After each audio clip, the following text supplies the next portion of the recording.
Ayan, bibili ako ng Yakult. Lumabas ako. Dami ko pong sinuka.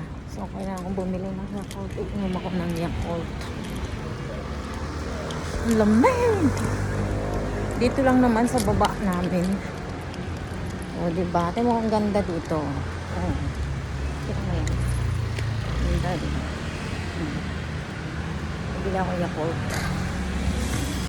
So, ayan. Nakabili na tayo Yakult. Diyan sa Family Mart. Ito sa amin, o, diba? Sabi ko sa'yo, tawiran. Ayan, o. Ang ganda-ganda dito sa amin. Tignan mo. Gandang ayos ng aming may store sa taas.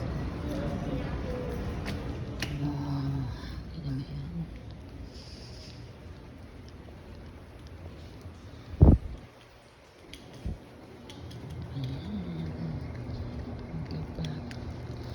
Ang lamig, sobrang lamig. Nalilito ako sa ganito. Ang dami ko kasing susi. Yung mga nagpapalinis sa akin ng bahay, lahat yan, meron silang meron akong smart key para kahit wala sila, papalinis ng bahay, ako lang mag-isa papasok. Diba? Ganun sila katiwala sa akin. Diba? Lalo yung mga Chinese. Hindi ko alam bakit ang tao mabilis magtiwala sa akin. Isang punta pa lang, binigyan ako susi. Para pag pupunta, pag maglilinis akong bahay, ayun. Diba? Ano? Diba? Kasi ako lang tao dito sa bahay. Palagi naman ang tao dito. O, diba? Ang tao. Ang tao dito eh. Ayun yung katabi namin.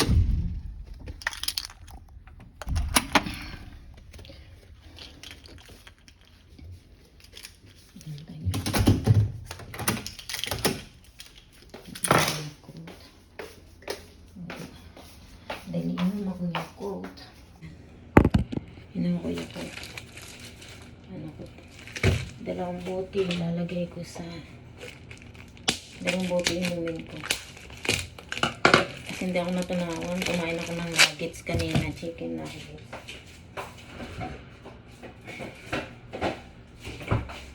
Kumain ko ng chicken nuggets kanina.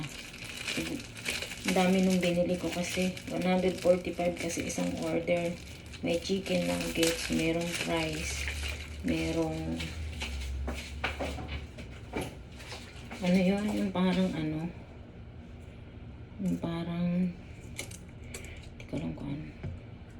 Sobrang sakit, masakit ang ulo ko. Ganito ko pag alam kong di ako natunawan. Sumasakit ang ulo ko, susuka ako. Ayan, lang tayo. Nakalimutan ko siyang alugin.